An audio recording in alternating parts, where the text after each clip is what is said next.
Stress എങ്ങനെയാണ് പല്ലിൻ്റെ ആരോഗ്യത്തെ ബാധിക്കുന്നത്? നമുക്കൊന്ന് നോക്കിയാലോ.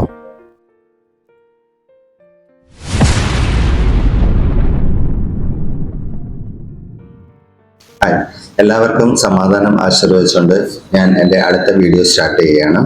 രണ്ടാമത്തെ വീഡിയോ ആണ്. ആദ്യത്തെ വീഡിയോയിൽ നമ്മൾ എന്താണ് പറഞ്ഞുകൊണ്ടിരുന്നത്, അതായത് പ്രതിരോധം വഴി ദന്ത ചികിത്സയിൽ ചെലവ് കുറയ്ക്കാം എന്നുള്ള രീതിയാണ് നമ്മൾ പറഞ്ഞുകൊണ്ടിരിക്കുന്നത്, അല്ലെ?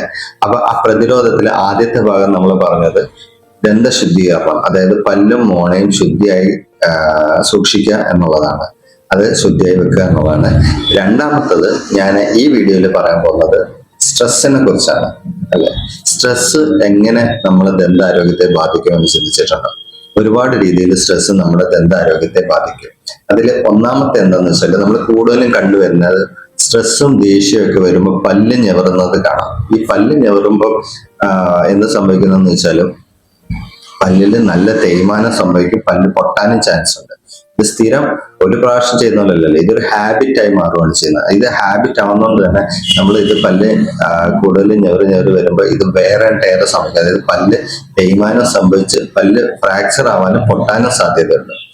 ഇത് സ്ട്രെസ് ഉള്ളവരിൽ ഉറക്കത്തിലും ഇത് സംഭവിക്കാറുണ്ട്. അടുത്തത്, സ്ട്രെസ് നമ്മുടെ ഇമ്മ്യൂൺ സിസ്റ്റത്തിനെ വീക്കൻ ചെയ്യും, അതായത് നമ്മുടെ പ്രതിരോധ ശക്തിയെ കുറയ്ക്കും. അപ്പൊ അതുവഴി മോണയ്ക്ക് ഇൻഫെക്ഷനും ഇൻഫ്ലമേഷനും ഒക്കെ ഉണ്ടാകാൻ സാധ്യതയുണ്ട്, മോണരോഗം ഉണ്ടാകാൻ സാധ്യതയുണ്ട്. ആദ്യം ചെറിയ എന്താ പറയുക, നമുക്ക് ശ്രദ്ധിച്ചിട്ടുണ്ടാവും, പല്ല് ഇങ്ങനെ ബ്രഷ് ചെയ്യുമ്പോൾ ചിലർക്ക് ബ്ലീഡിങ് പോലൊക്കെ വരും. പിന്നെ ആ മോണ പിന്നെ സ്മെല്ല് വരാൻ തുടങ്ങും.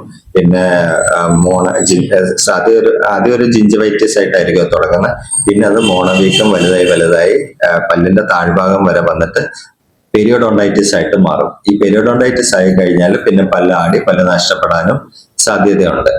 അതുപോലെ തന്നെ സ്ട്രെസ് കാരണം പലപ്പോഴും ഈ ദന്തശുദ്ധീകരണം അവഗണിക്കുന്ന ഒരുപാട് പേരുണ്ട്. പല്ല് തേക്കാൻ വിട്ടു, 2 നേരം രാവിലെ രാത്രി പല്ല് തേക്കണം, അപ്പൊ പല്ല് തേക്കാൻ വിട്ടു, അതിന് മടി കാണിക്കുക, ബ്രഷിങ്ങും ഫ്ലോസിങ്ങും ഒഴിവാക്കുക.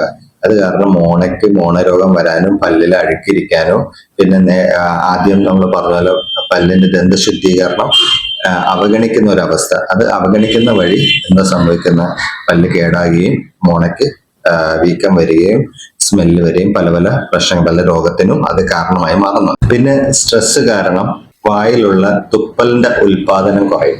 തുപ്പലിന്റെ ഉൽപാദനം കുറഞ്ഞു കഴിഞ്ഞാൽ നമ്മൾ ഈ ബാക്ടീരിയ ഉണ്ടാക്കുന്ന ആസിഡിനെ ന്യൂട്രലൈസ് ചെയ്യാൻ പറ്റത്തില്ല. അപ്പം ബാക്ടീരിയ പ്രൊഡ്യൂസ് ചെയ്യുന്ന ആസിഡ് ഓട് ഉണ്ടാകാൻ സാധ്യത കൂടുതലാണ്. അതായത് നമ്മളിങ്ങനെ ഇങ്ങനെ സ്ട്രെസ് കൂടുമ്പം ഉണങ്ങുന്ന കാണാം, വായിനകം ഉണങ്ങുകയും പിന്നെ ഈ ആസിഡ് സലൈവ ഇല്ലാത്തതുകൊണ്ട് തന്നെ ആസിഡ് ന്യൂട്രലൈസ് ചെയ്യാൻ പറ്റാതിരിക്കുകയും വരുന്ന വഴി പിന്നെ പല്ലിന് കോടുകൾ വരാൻ സാധ്യതയുണ്ട്.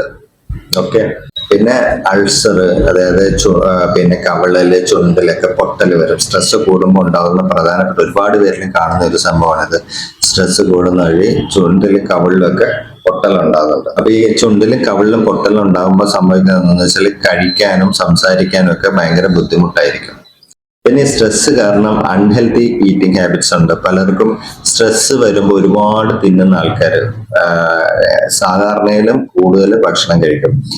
അത് കാരണം ആരോഗ്യ പ്രശ്നവും പല്ലിന് കേടുപാടുകളും ഉണ്ടാകാനും, അതുപോലെ സ്ട്രെസ് കാരണം ധാരാളമായി പുകവലിക്കുകയും മദ്യപിക്കുകയും ആ രീതിയിൽ പല്ലിനും ശ്വാസകോശത്തിനും ശരീരത്തിന്റെ ആരോഗ്യത്തിനും എല്ലാം കേടുകൾ സംഭവിക്കാറുണ്ട്. അതുപോലെ സ്ട്രെസ് കാരണത്താല് നമ്മുടെ ഇവിടുത്തെ ജോയിന്റിന് മസിൽ ടെൻഷൻ വരെ ഇവിടുത്തെ ജോയിന്റിന് പെയിൻ ഉണ്ടാകും. അതിന് വേദനയും ക്ലിക്കിംഗ് സൗണ്ടും, അതേപോലെ ചവയ്ക്കാനും ഒക്കെ ബുദ്ധിമുട്ട് ഉണ്ടാവാറുണ്ട്. അപ്പം ഇതുപോലെ ഒരുപാട് കാര്യങ്ങളാണ് ഒരു സ്ട്രെസ് കാരണം നമ്മുടെ ദന്ത ആരോഗ്യത്തിൽ ഉണ്ടാകുന്നത്. അപ്പം ഇതിന് നമ്മൾ പരിഹാരമായിട്ട് എന്താ ചെയ്യേണ്ടതെന്ന് വെച്ചാൽ, സ്ട്രെസ് എന്ന് പറയുന്ന സംഭവം ആർക്കും എപ്പോഴും സംഭവിക്കും.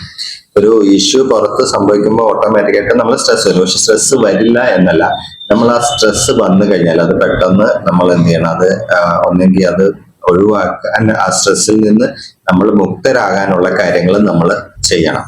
അതിന് നമുക്ക് ചെയ്യാൻ പറ്റുന്ന ഒന്ന് മെഡിറ്റേഷൻ ആണ്. നമ്പർ 1 കാര്യം മെഡിറ്റേഷൻ ആണ്. പിന്നെ പ്രാർത്ഥന.